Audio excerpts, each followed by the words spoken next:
friends? Hello and welcome back. Hopefully everyone is having a lovely day. So we recently seen EA up the rewards a little bit for squad battles, for rivals, for Hut Rush, and in doing so they added bronze collectibles, silver collectibles, and gold collectibles back to this game, adding to the already slew of collectibles. I mean, you know what, we'll bring up the list because there's a couple of them, and I'm gonna be completely honest. I was taking a break. I said, hold on a second. Stop, sit down. Sit down, take your time, look through the game. Maybe it's a you problem. And then I was scrolling through Reddit and I was like, no, it's not just a me problem. The game's very overwhelming and confusing content-wise this season.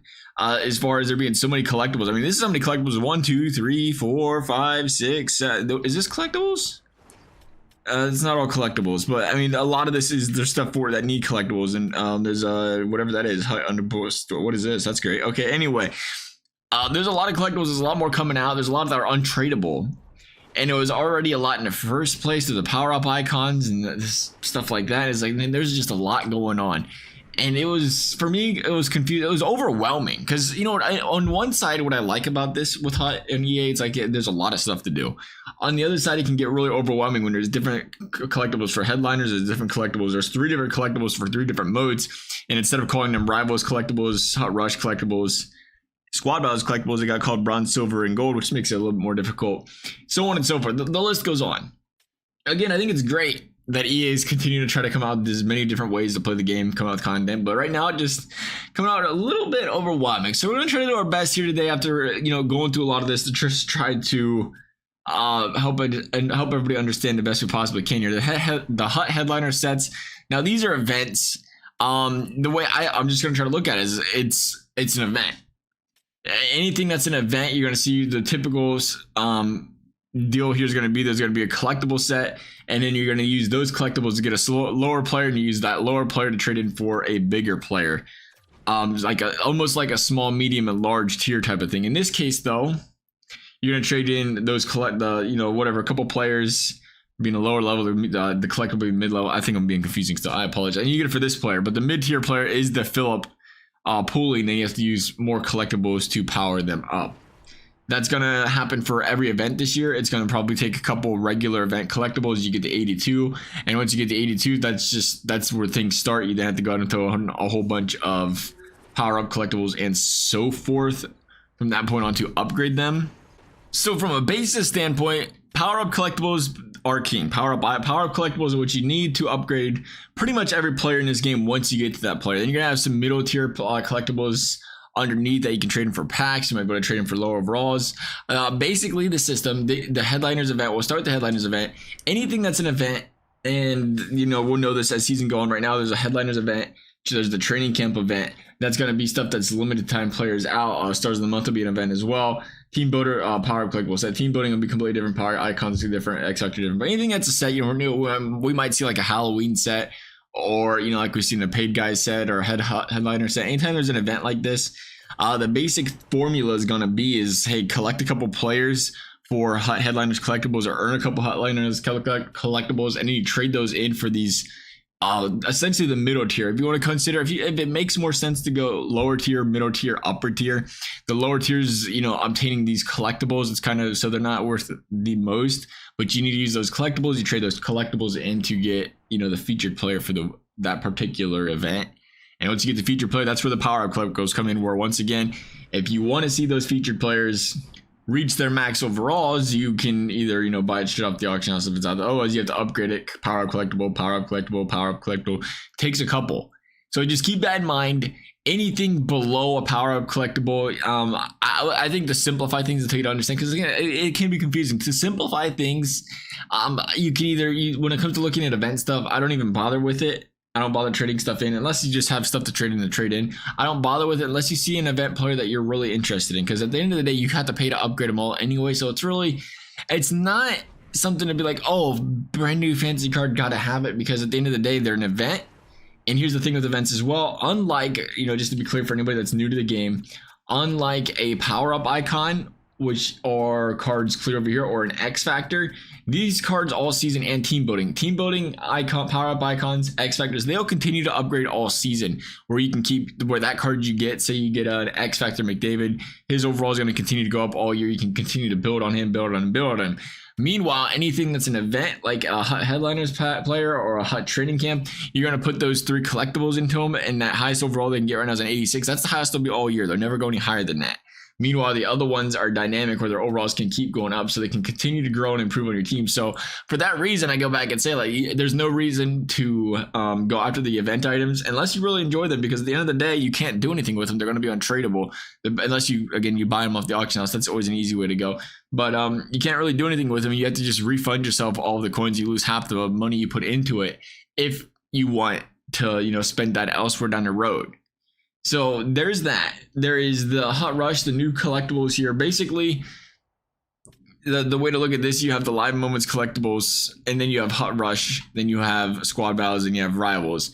And it's kind of, the way I tier it, it's kind of easy. It's like, well, Hut Rush is kind of the easiest game mode to complete. Squad Battle second easiest. Rivals Online the most difficult. So the most difficult gets the gold collectibles. The second easiest, the middle tier is silver, and then the beginning one is bronze in Hut Rush.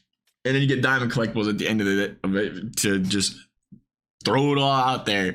The diamond collectibles can be, or pretty much are created from trading in bronze, silver, and golds. You can use your diamond collectibles to, again, get up to a power up icon. I mean, that's the end of the day. Or you can get a pack. All this stuff can be used to trade in for packs, but it can also be used to trade up for a power icon collectible as well. Now, putting a currency on this, it's a little bit more difficult. A lot of this stuff you can't put a currency on, kind of like you can in power up collectibles, like you can in the gold players, because there's so many different ones in the game right now. And when we say currency, we mean like a value of how much is a bronze collectible worth compared to, a silver one or a gold one. Now, obviously not worth as much. One silver is going to get you 9. It takes 8 bronzes to get 1 diamond collectible. It essentially takes, what does it take? 6 for 1 premium pack 7,500. I mean, essentially what the EA is kind of saying there is, what are they saying, about $12.50 per bronze collectible if you want to play that game? Well, you know what, we're going to put a face value on it. We're going to put a face value on the eyes of EA. They're saying $12.50 for that. They're going to say that is a premium players pack. That's not going to work. Regular premium pack, it is 3 of them. So they're saying $2,500 for a silver. And then they're going to say, I will scroll on over here and take a look. They give us a base pack. They don't have the premium pack. They have the base pack. How many's for a base pack? Just 1. So they're saying 5K. So that sounds about right. So bronze collects about 1,250 coins. A silver is 2,500, and then a gold is 5K. So if you try to keep that in mind when you're trading things in to make sure you're getting the right value, it's 1,250, 2,500, and then 5K for the golds. Anyway, going on again, we talked about the team building, the power up icons, the X Factors. Now, the power up icons, X Factors are kind of one and the same, where they're going to continuously upgrade all year. And these are kind of the ones, if you want to focus on ones, if you want to focus on the most simplex thing, it's go to the X Factors, understand what you're doing, get a player you like. They're going to upgrade all year. You just have to put power up icon collectibles in it to upgrade them. Just like any other card in this game, it's going to take that to upgrade them. Same could be said about the power up icons. We're going to go ahead and jump into, let's look at the team building. I think this is, again, where we say you start the low tier, you get the middle tier, and then you have the upper tier. Almost like a bronze tier, silver tier, gold tier.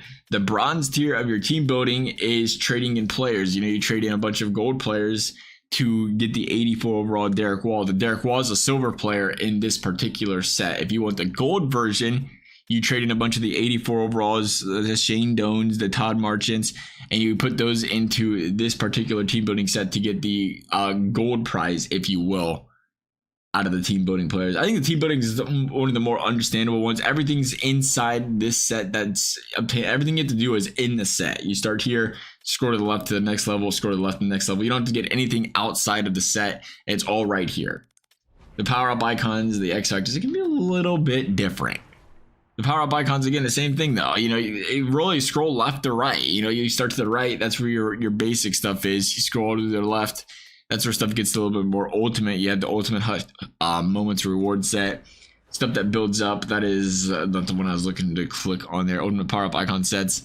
This is probably your Gretzky's. Yeah, your Gretzky's, your Lemieux and Howes of the world. And again, this is the Grand Poobah. This is the winner of all wins in this particular set. If you want to get to these, you have to obtain all the 85s, but if you want all the 85s, you have to trade in players to get the 85s. So you start from right to left and work your way there in that regards. You have the dynamic duos players, guarantees an 82, 84.